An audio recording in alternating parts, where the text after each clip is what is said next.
دعا کرتا ہوں دعا قبول نہیں ہوتی. پہلی بات تو یہ ہے کہ ہم دعا کرتے نہیں ہیں، ہم دعا پڑھتے ہیں. دونوں میں فرق ہے. ایک ہے دعا کرنا، ایک ہے دعا پڑھنا. اس کو آپ یوں سمجھ لیں، آپ نے بھکاری دیکھے ہوں گے دو قسم کے. ایک بھکاری آپ کو ملے گا وہی رٹے رٹائے جملے بولے گا، جملے بول کے چلا جائے گا. ایک بھکاری ملے گا وہ آپ کے سامنے تھوڑا رونا دھونا کرے گا، وہ آپ کے سامنے تھوڑا مانگنے کا یعنی کہ وہ کرے گا، تھوڑا آپ کے سامنے حجت بازی کرے گا. صحیح، آپ کچھ کہو گے اس کے بدلے میں اس کا ایک سمجھ لو رائٹ آنسر دے گا، یوں سمجھ لیں آپ.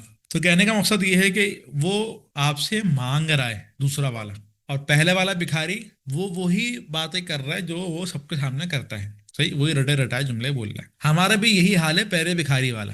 ہم کیا کرتے ہیں، ہم یہ کرتے ہیں کہ یا اللہ میری جیسے نماز ختم ہوئی السلام علیکم ورحمۃ اللہ، السلام علیکم ورحمۃ اللہ، الحمد للہ رب العالمین، اللہم صلی علی محمد، درود شریف وغیرہ پڑھ لیے. اس کے بعد یا اللہ میری مغفرت فرما دیجیے، یا اللہ میرا یہ کام کر دیجیے، یا اللہ تعالیٰ جو ہے وہ میری آخرت بنا دیجیے، یا اللہ یہ کام آمین. یہ ہم نے دعا نہیں کری، یہ ہم نے دعا پڑھی ہے. دعا کرنے میں اور دعا پڑھنے میں دونوں کے اندر فرق ہے. دعا کرنا الگ ہوتا ہے، دعا پڑھنا الگ ہوتا ہے. تو یہ ہمارا نماز نبی کورس ہے. اس کورس کے اندر ہم کیا سیکھیں گے؟ سب سے پہلی چیز تو یہ کہ بھائی ہم نماز کے اندر جو چیزیں پڑھ رہے ہیں ان کا مطلب ہمیں پتا ہو. دوسری چیز یہ کہ بھائی نماز میں دھیان لگانے کا کوئی طریقہ کار تو ہوگا نا، وہ بھی تو ہمیں پتا ہو. تو اگر اس 7 دن کے کورس سے آپ کی 15-20 سال کی نمازیں صحیح ہو جاتی ہیں تو میرے خیال میں یہ 7 دن کا کورس آپ کے لیے برا نہیں ہے.